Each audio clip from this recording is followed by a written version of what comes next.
So one of the other things I like about this video is it demonstrates how parts have parts and parts have self. And if I go any further down, your heads will explode, we'll have blood all over the walls.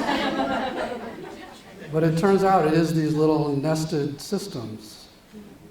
And so end-of-life stuff, a lot of that is the client in self and then connecting to whatever big self they allow themselves to connect with. And it's totally reassuring. While I'm on this topic of medical stuff, so just very quickly, I don't know if I mentioned this, but the big outcome study we did was with rheumatoid arthritis, so I talked about that. So it's published in the Journal of Rheumatology, so it's a very well done study. It's a big time medical journal. 40 RA patients got a dose of IFS as compared to 40 who got an educational control. And had quite remarkable results, not only in depression and anxiety, but also in the physical manifestations of the disease, to the point where, this is as evaluated by blinded physicians, to the point where some people went into total remission, but very significant difference. So you can link to that study off our website. And the sort of profile, these were Irish Catholic, what they call Southie women, mainly, who've never been in therapy. And as we had them focus on the pain and get curious about that and treat it like it's a part, the parts using the pain would come forward and talk about how much they hated the caretaking part that wouldn't let them ever take care of themselves, and how they were going to cripple them so they couldn't keep doing that. Or they were trying to use the pain to get attention so that they could have a voice. And as we worked that out, that polarization out, the symptoms just started to get better and better and better. So. Just from one session? No, there was I forget what the course was, it might have been 12 sessions, something like that. Group or individual? I think some of both group and individual, I think. I can't remember, you'll have to read the study. Yeah.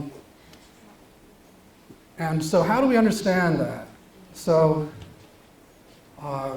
my take, how many of you saw the movie Inside Out? Oh, great. If you haven't seen it, you got to see it. It's such a great illustration of this process. So, in that movie, the 5 parts have a kind of control panel in front of them. And they're doing levers and pushing buttons. And so my belief is that parts have that if you're not listening to them and they're desperate to get through, they know about your genetic predispositions, they know about hidden viruses, they know about a lot of stuff in your body. And if they need to, they can push that button. And the same goes for psychosis and a lot of other things. And so if we go to the one pushing that button and find out what that's about, they stop pushing the button. So that was true with the arthritis stuff. I've worked with lots of other medical symptoms, and it's all pretty much the same. And way in the back. So what about the medical system of substance abuse? Same thing. Same thing? Yeah, That they learn how to deal with the pain that's causing them to drink? exactly. That's right. We heal the exiles, and the parts take on totally different roles. Can they go back to being a social drinker, back to, say, a natural role? You know, a lot of times they're superstitious about that to the point they don't want to try it. Yeah. But I don't know for sure. Yeah. Yeah, way in the back. So I'm just curious what you were going through when a client or this man was going through rage. How did that make you feel? And what do you do with your protective parts and you regulate yourself? Yeah, so what I was saying is I was in my head feeling some protectors coming up and just asking them to let me stay and trust me to handle this. And I've got some catchphrases like, you know, it always goes better if you let me stay. It's always a disaster if you guys take over. And they trust me now. So I'll feel them come up and then they recede. I feel this immediate shift in all those places I was talking about when self comes back into my body. Yeah. Yes, you talked about the therapy. Say it again? The role of the therapist. Role of the therapist, yes. And my question is, two things. Have you treated sociopaths or psychopaths? Yes. Okay. How do you know if they tell you something very traumatizing for you? Yeah, it's a bit of a challenge because let me just, I don't want to get into it too much, but I've worked with people that have those labels. And and it's true, they have a part that fits the profile. There's a part, like I was saying earlier, protector, that doesn't care about hurting people and will manipulate people and so on. That's all true. And it's a part. And if you can, it takes a long time to earn that part's trust, and it steps back, they've got a big trauma history, and they've got a conscience, they've got a self. All that stuff is a myth. Now, I can't speak for every sociopath, because I've only worked with a handful of them, but that's been my experience every time. The question is, if clients don't reference suicide, do I wait for them to do that or not? And isn't that the question? Pretty much. You know, if I worried about it, because I've been with them for quite a while, so I didn't have a big concern about it, but if I did, I would say, well, let's go to the suicide parts. And in terms of an intake, or in terms of my first couple sessions, I am asking some history questions about things like that, because I want to know the kind of firefighters we're likely to encounter. And a lot of times they're not open to talking about it at that point, and that's fine. But once I learn about suicide, I'm going to try to go there as soon as possible. Because as long as that bomb is sitting over the work, it limits what clients will allow to happen, because they're so afraid of going to an exile and triggering the suicidal part. So, but if I can go to the suicidal part in advance and connect with it and give it a lot of hope, the biggest antidote for suicide is hope. So like I said, I'm just love bombing that part with hope. I guarantee we can do it a different way. And then it says, okay, I'll give you a chance. And now we have much more leeway in what we can do. So whenever I learn about a scary firefighter, I'm trying to get there as soon as possible, which again kind of goes in the face of the traditional trauma model, which says the first stage is containment and stabilization. And you don't go to anything scary until the client has all these affect regulation skills. We don't go to exiles without permission. And we don't go to these firefighters without permission. But we can go there very early because we're going with self and because they aren't what anybody thinks they are. They're not, they turn out always to be protectors who are just misunderstood. And I know that in my bones, so I'm not afraid to go to it. Does that help? Yeah. Talk a little bit about what you experience as in the range for sessions. So on one end being someone who comes in and seems to work really quickly through stuff, how many sessions do they tend to do? And on the other end, if someone's not as ready or a little slower moving, how long does that end tend to take? Yeah, how long does it take depends on several factors. One is how many exiles there are, how much trauma the client's had, and then secondly, how fierce their protectors are and distrusting of protectors. So that's one factor. The other factor, what was it? I can't remember. Yeah, there are things about you. How much self you bring has a lot to do with it. So the range is from, like we just completed a PTSD study with Bessel's Trauma Center, and we had 16 IFS sessions. Had 13 clients, it's a pilot study, 13 clients complete the protocol, a couple dropped out. only one still qualifies for PTSD after 16 sessions. Thank you. And we just submitted it to the Journal of Traumatic Stress. I really hope they take it. And these are better results than anybody's gotten so far. Save the MDMA people, because they're basically doing IFS. And they're not totally cured in the sense that they don't have any more problems. And some of them decided to continue, but they just don't have the same reactivity, all the same stuff at all. Yeah, is it possible that the other factor might be that the client ought to be in a relatively livable situation in the now? Yes, that's right. So people ask about the contraindications for using IFS, and there are two, neither of which have anything to do with diagnoses. One is if the client's in a dangerous current context where being vulnerable will bring attack, then we're either going to, I'm still a family therapist, I'll still work with that external context to try and create more safety, or we'll do it very, very slowly with an eye on how will people react and coaching the client to work with that reaction in the outside world. And then the other contraindication is if there's something about the client or their context that's going to trigger you, so you can't be in self. It's dangerous for your client to work with you. So those are the only two contraindications. What was the question? Have I had experience of people having false memories? Oh. So I did. I had a client who generated all this cult abuse stuff and had me totally convinced, actually went to a federal judge to present it to him, and then as we stayed in there for a while, I found a part that had a little projection camera and was just running these films. And when we worked with it was just trying to get my attention. It was just trying to keep me involved, because I seemed very interested in that stuff. So it was a lesson to me. So when we go to parts and do the witnessing,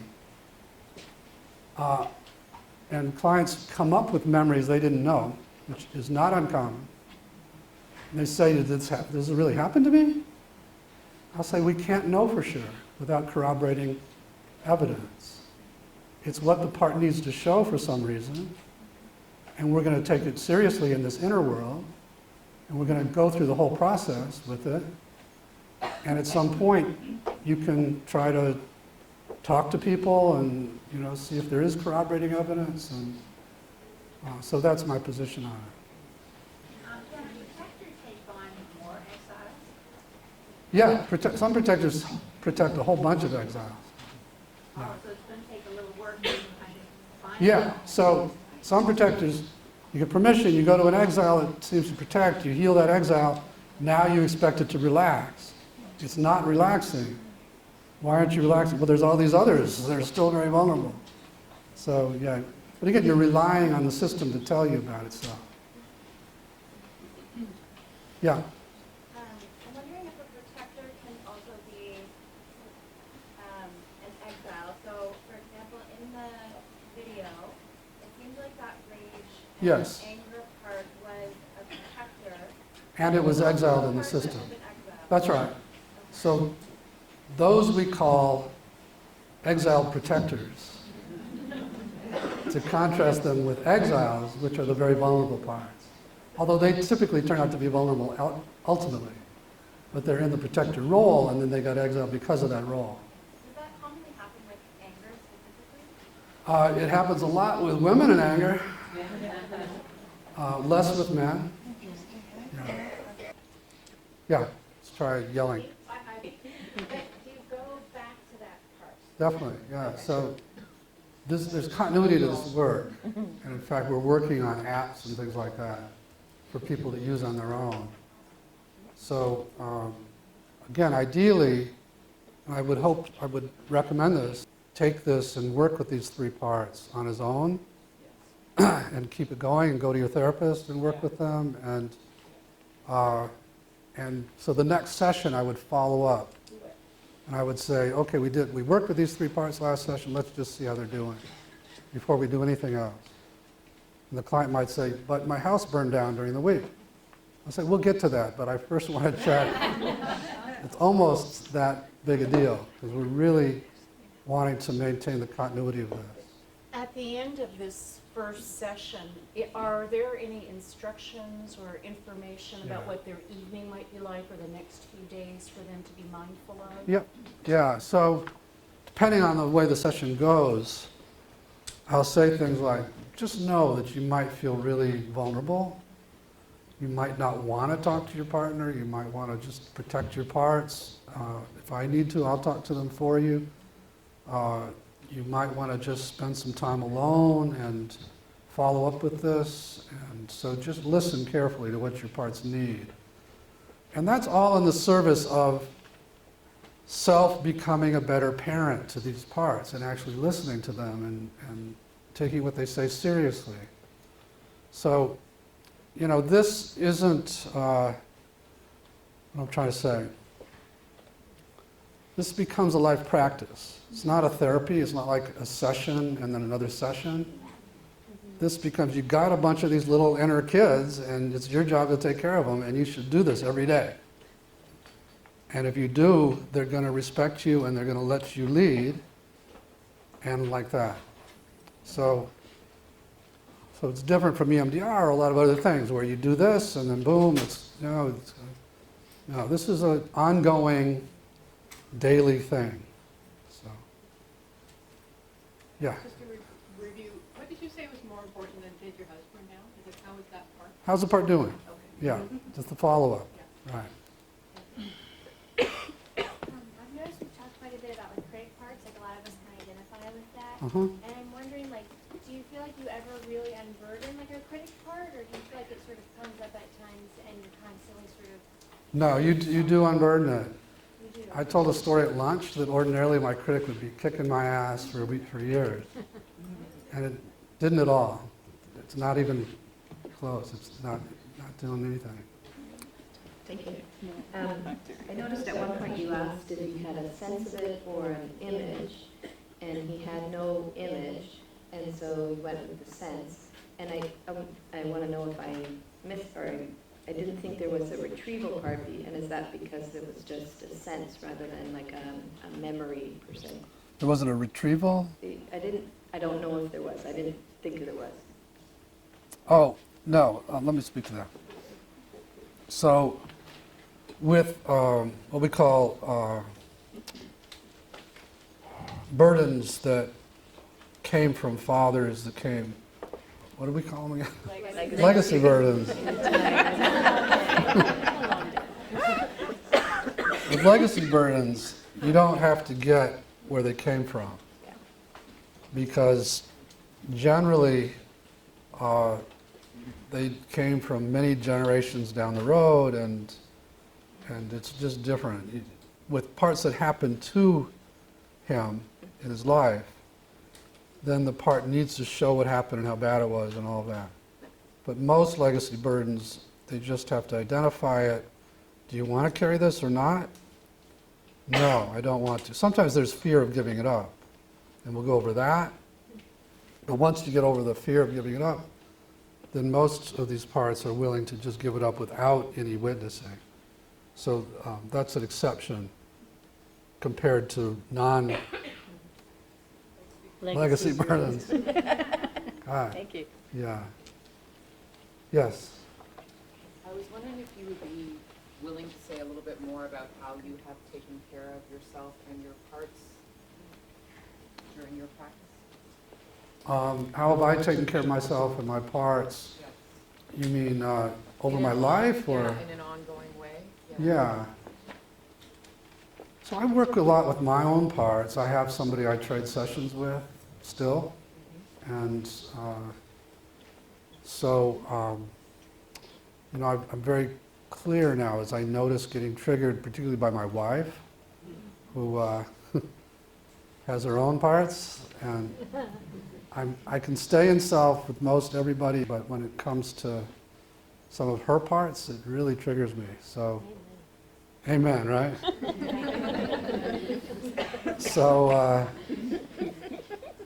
and it's fascinating to see where that kind of work takes me.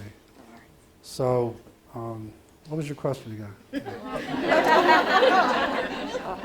You've alluded a couple times to sort of checking in on a daily basis. Yeah. And I'm wondering if that has, if you're willing to say, if that has been part of your practice. Yes, And very much. like a meditation. Like a meditation. So, for me, I'll get up from laying in bed. I won't get up. I'll lay in bed, and then I'll just invite my parts that I've been working with and just see how they're doing, pretty much on a daily basis. And then there's now at this point there's a lot I can do on my own. And then when it's my turn with this woman I work with, there'll be some part that I couldn't get very far with. And so then we'll go in and we'll do a piece of work, and then we'll keep going. But I'm checking with them a lot. And if you do that, it makes a huge, huge difference than if you just do it during a session and then let it go. Like I said, it becomes a kind of lifestyle. And yeah. Mm-hmm. Yeah. The question, ask this part how old it thinks you are, usually tells you when it jumped into its role. No, the protector in this case. And it's,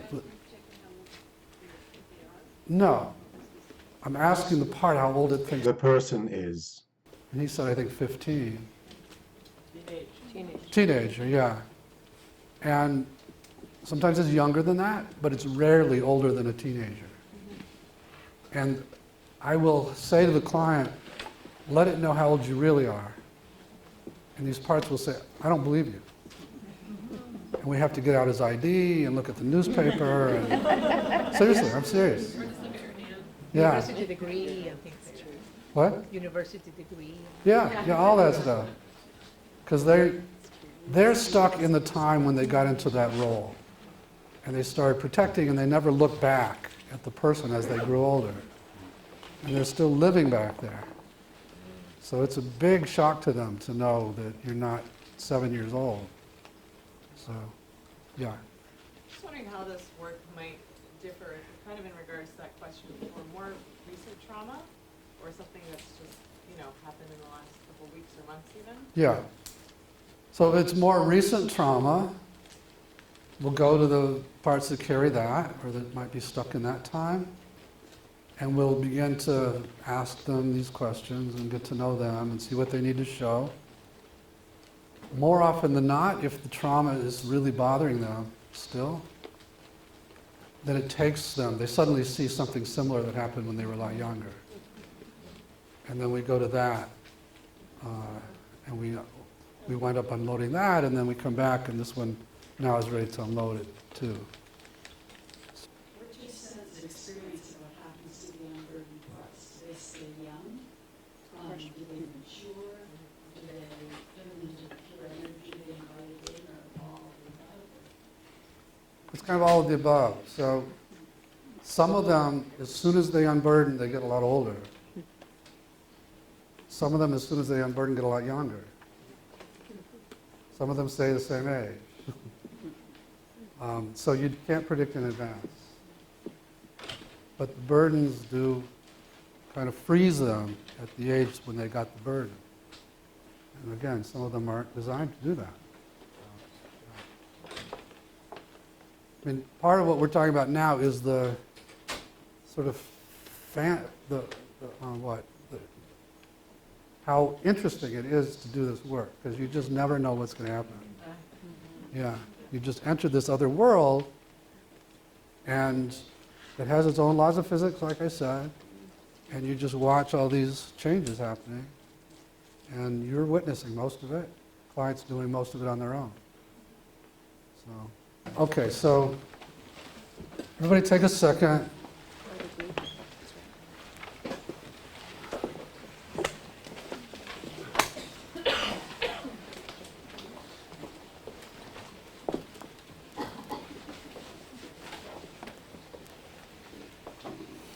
Take some deep breaths, if that feels right to you. Don't do it if it doesn't feel right.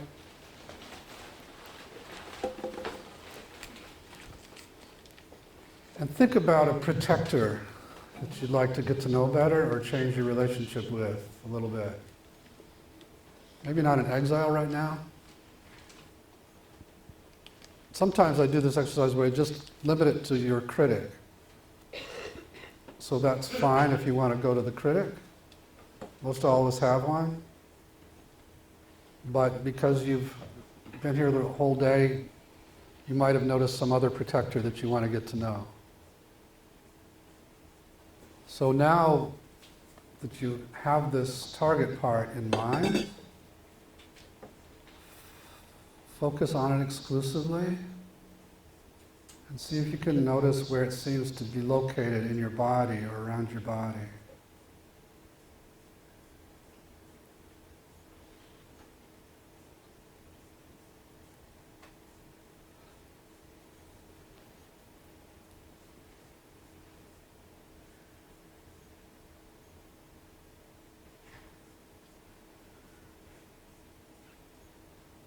And then once you've found it,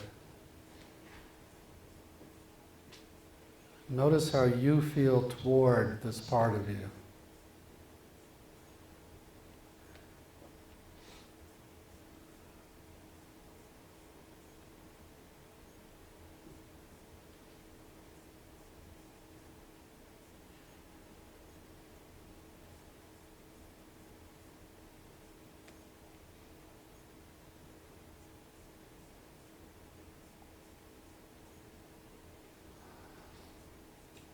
And if you feel anything besides one of those C-word qualities,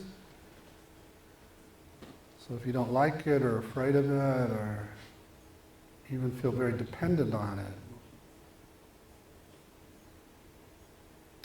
then notice the part that feels that. Anything that's not one of those C words. And ask it to give you some space. Relax a little bit in there so you can get to know this one.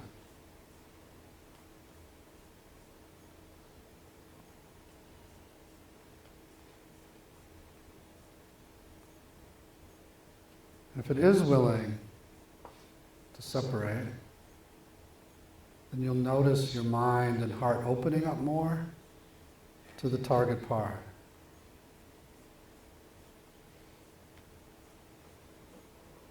So if that doesn't happen, it means the part isn't willing to step back.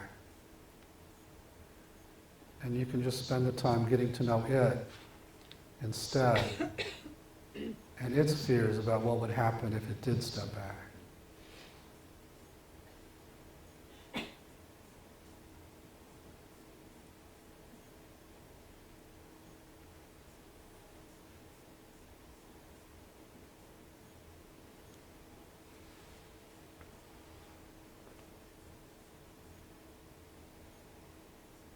But if you do get to that point of being curious or even compassionate toward the original part, then it's safe to begin to get to know it. And a very safe question to begin with is ask this part what it wants you to know. Very open-ended.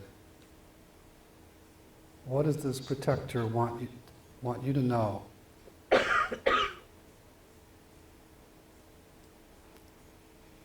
And don't think of the answer.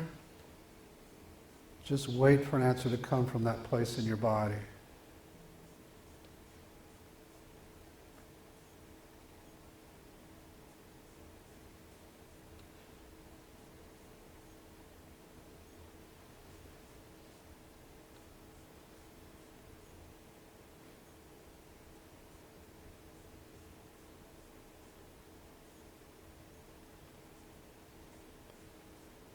Then a good follow-up question is, ask it what it's afraid would happen if it didn't do this job, this protective job.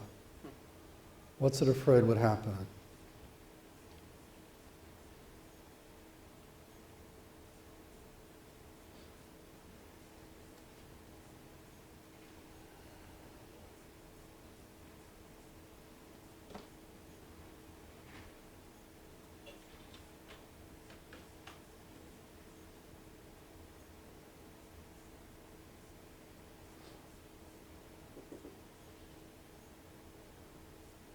And if it answers that question, then maybe you can show it some appreciation for at least trying to protect you this way.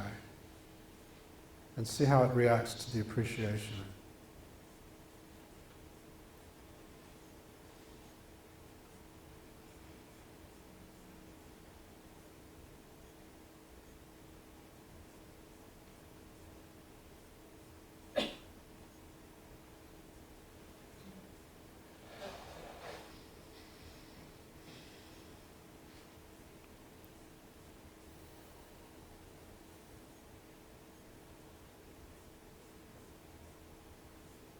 And another question for it, if you could heal or change what it protects,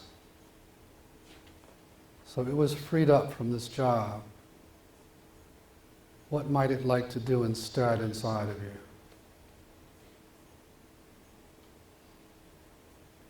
If you could heal or change what it protects, so it didn't have this responsibility anymore, what might it like to do instead inside of you?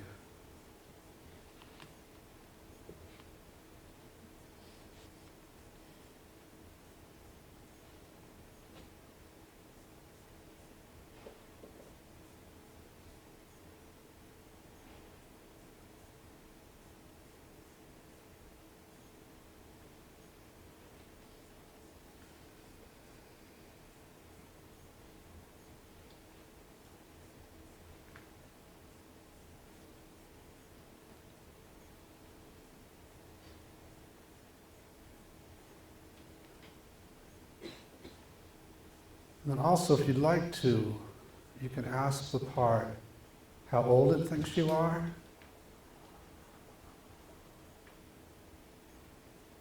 Again, wait for a number to spontaneously come to you.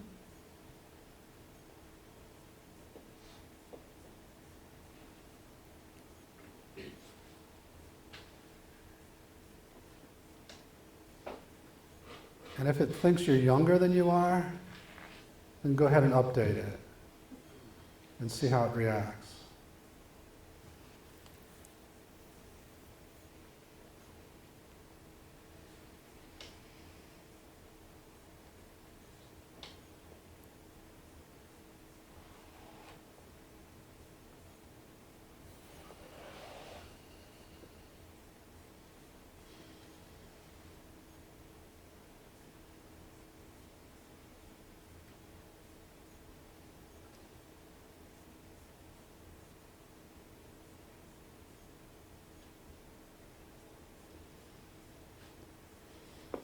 And the final question for this protector is, what does it need from you in the future?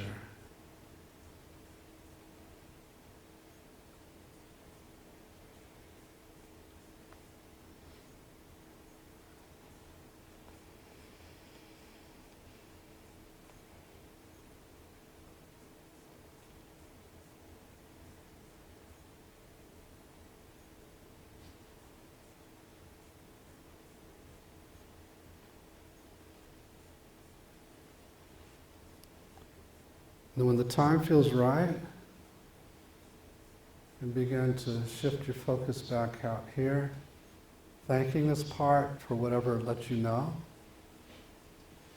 or if it didn't let you know anything, for letting you know it wasn't ready to tell you any of this.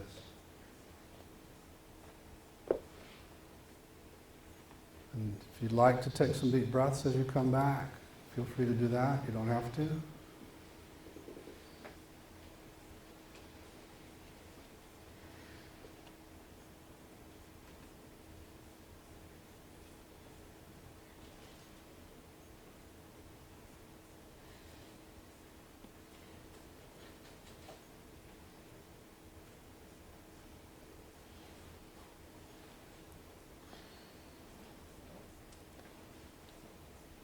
Okay, so welcome back. Ordinarily, if we had more time, I'd have you pair up and talk to each other about the experience. I don't think we have time for that, so I'm just going to invite some reports about what this was like for people. Before I do, me just ask, how many of you felt like you were able to do this and had an interesting experience with it? Okay. All right, so anybody willing to talk about it?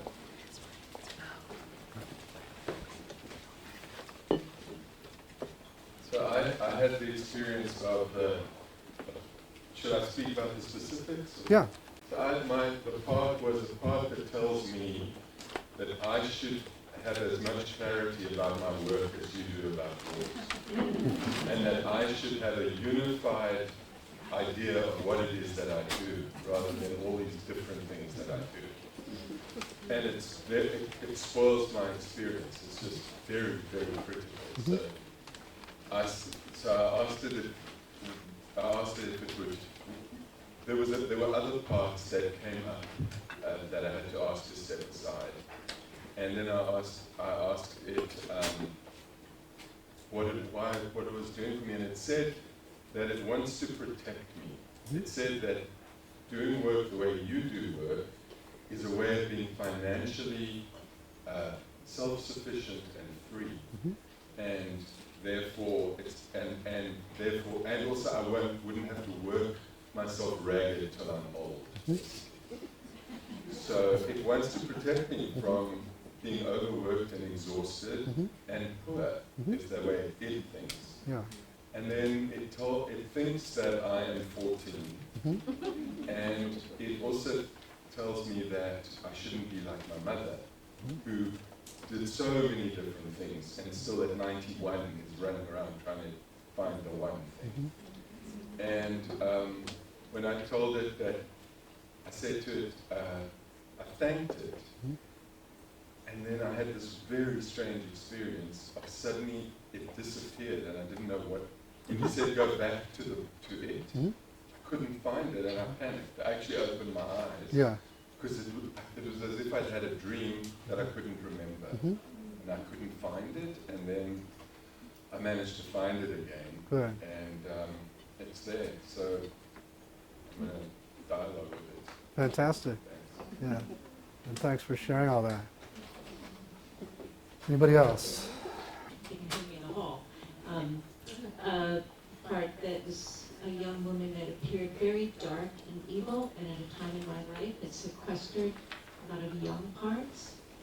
And so I'm just recently in touch with her, but I wasn't afraid of her. I was able to bring compassion, confidence, even though she seemed dark and evil.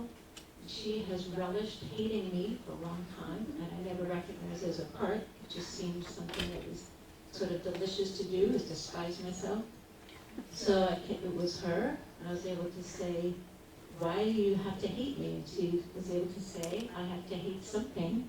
So I think if I can get her to redirect the hatred to the right source, the abusive men early in my childhood, that I'll be experiencing a lot of freedom from that. Fantastic. I'm very happy. Great. Thank you. Okay, you're welcome. Took a lot of courage. Hello? Yeah. Okay, my heart's actually so complicated. So I ran into a protector of mine that is afraid of certain people and encountered them kind of has this like fear response.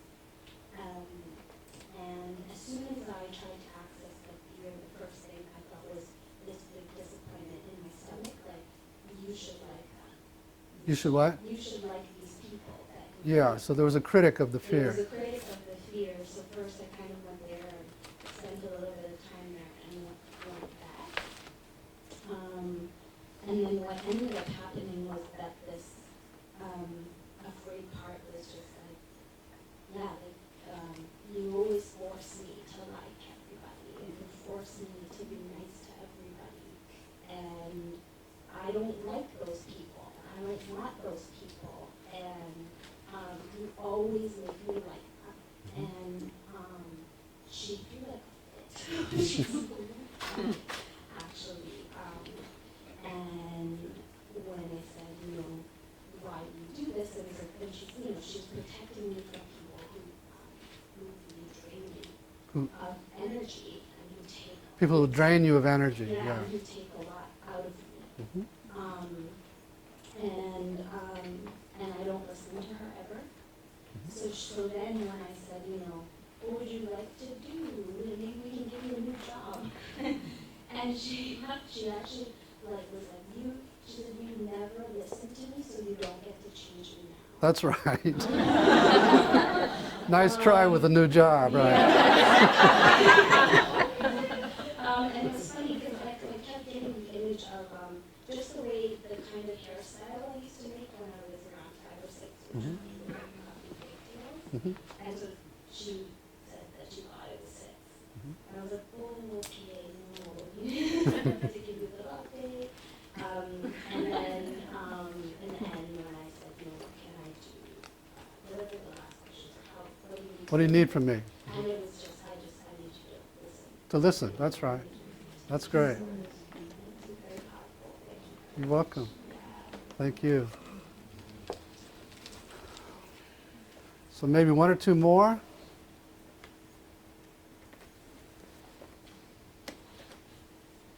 I worked with the part of myself that wants people to approve of me and love me. And it's connected to a little 7-year-old part of me. I had an abusive, violent father, and I think as I explored it and was with her, it's a part of me that just tried to keep safe, keep peaceful. When I asked how old she was, it was about 7. And she wants to be free and spontaneous and for me to just be who I am. That's great. Thank you.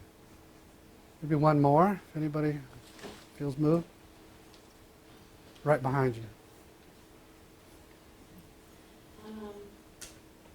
I would say to the part of myself that I've been working with for quite a while, actually, who's been quite present with me this summer, through some grief after the loss of Yeah, I couldn't quite hear that. after the loss of a relationship, so she's been quite present this summer with me. Uh-huh. And she is my warrior self, who's my 17-year-old self, and is very clear. She looks exactly the way that I did in my high school graduation picture, in the same school uniform then. And for the first time, she wasn't screaming at me. She stood face to face with me, and she started to cry and said, I'm grieving just the way you are. I'm what? I'm grieving just the way that you are. And she has been protecting my 7-year-old self, who was sexually abused from any romantic relationship. And when I asked her how old she thought I was, she said 7. And so I gave her an update and told her everything that I accomplished now, and that I'm at exactly the same place that she had wished she would get to at the age of 30, and that I've done it all, and that I'm safe, and that I can take care of her and the younger one. And when I asked what she needed from me, she fully integrated with the 7-year-old and back into me, and it was gone. Oh, that's great. Fantastic. Okay, yeah, let's hear it for everybody who shared.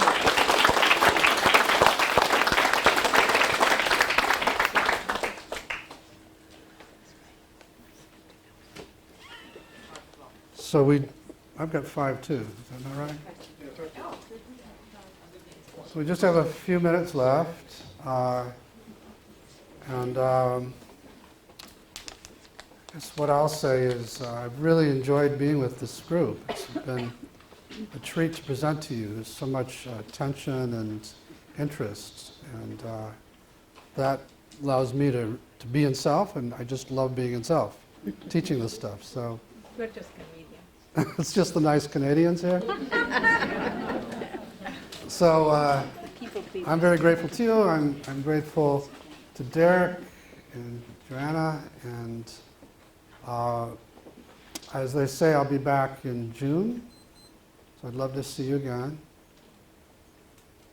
And I guess that's about it. I like to say at a point like this, may the self be with you. Till I see you again. Thank you.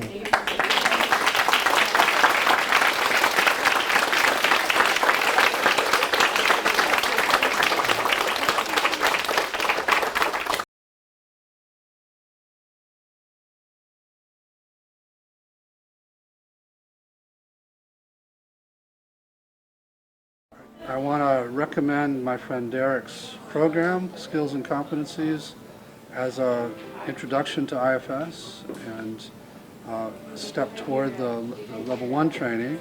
He and I have known each other maybe 10 years, and if you've seen any of his online lectures, you know he's a great teacher, has an incredible grasp of this work, and I can't recommend he and his partner Joanna more highly.